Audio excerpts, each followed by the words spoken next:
ამასობაში ბოდვები იმპიჩმენტზე. 22 თებერვალია და ამ ვიდეოში მოგიყვებით, როგორ ხდება ამერიკის პრეზიდენტებისთვის იმპიჩმენტის გამოცხადება. დაალაიქეთ ვიდეო, გამოიწერეთ ჩემი გვერდი და გააკეთეთ დონაციები. მოკლედ ახლა ეს ჩვენი აკაცუკოები და ოპოზიციური მედია ამ თემას ატრიალებს, რომ აი ტრამპს იმპიჩმენტს მოუწყობენ და მოიშორებენ და ასე შემდეგ, სხვა გზა რო აღარ აქვს, ეს ტრამპმა ძალიან რომ მიაჭირა ყველას, ხო რაღაცა ზებო ხო უნდა გადმოუგდონ თავიანთ ხალხს და ყვებიან ზღაპარს ამ იმპიჩმენტის შესახებ.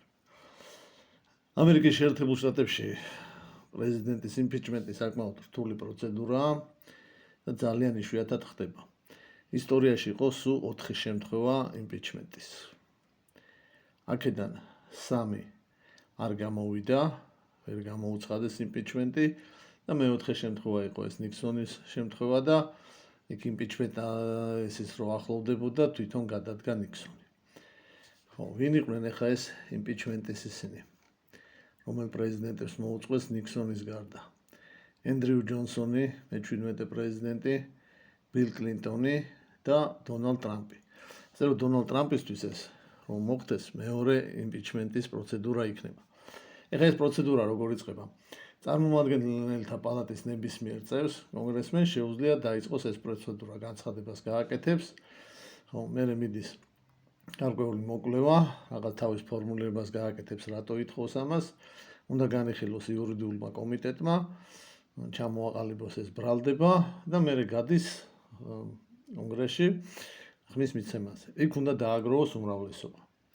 კონგრესში უმრავლესობა რესპუბლიკელებს აქვთ ახლა და ან გავა, ან არ გავა. კაი, დაუშვათ კონგრესის სტადია გაიარეს, აი მაგალითად პირველ შემთხვევაში ტრამპის ეს სტადია გაიარეს, მათ შორის ტრამპის იმპიჩმენტს ხმა მიცა 10 რესპუბლიკელმა კონგრესმენმაც. მერე ეს ყველაფერი იგზავნება სენატში და სენატში ხდება საბოლოო გადაწყვეტილების მიღება. აი ესეთი თანაფარდობა იყო 230-მა მიცა ხმა იმპიჩმენტს, 197 იყო წინააღმდეგ, ეს წარმომადგენელთა პალატაში. და მერე ეს ყველაფერი გადაიგზავნა სენატში. წვიტავს სენატი რა. სენატში არის 100 სენატორია. ეხლა თანაფარდობა ესეთია, რომ 50-50-ია რა და თავმჯდომარე არის რესპუბლიკელი. ანუ აქაც უპირატესობა აქვს რა. გარკვეულწილად რესპუბლიკელებს. მაგრამ სენატმა რო გადაწყვეტილება მიიღოს, საჭიროა ხმების 2/3. ანუ 67-მა სენატორმა უნდა მიცეს ხმა, რომ დამნაშავეა და მაშინ მოხდება იმპიჩმენტი და პრეზიდენტის გადაყენება.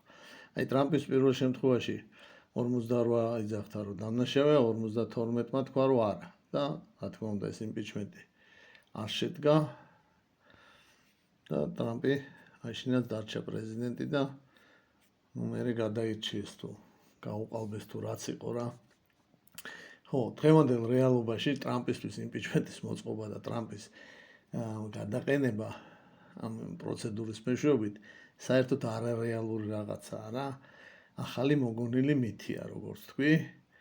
და აი წყალწაღებული ხავს ებღაუჭებაო, აი ეგ პუნქტია ახლა და ვიღაც ინგა გრიგოლიები და ნოდიკოები და ვიღაცები და ის ვაი ექსპერტები ამ მითს კულტივირებას ახდენენ და ამით უნდათ ხალხს რავი თავის მომხრეებს რაღაც იმედი მიცენ, რომ ტრამპი არ აღმოჩნდა ჩვენსკენ, აღმოჩნდა ცუდი კაცი, საჟღარი, ფაშისტი, პუტინისტი, კგბ-ს აგენტი, მაგრამ აი ეხლა იმპიჩმენტს მოუწყობენ, გადააყენებენ და ავი მერე მოვა კამალა ჰარისი და ერთიანი ძალებით ყველანი ერთად დავეტაკებით რუსეთსაც, ოცნებასაც და ჩვენ გავიმარჯვეთ.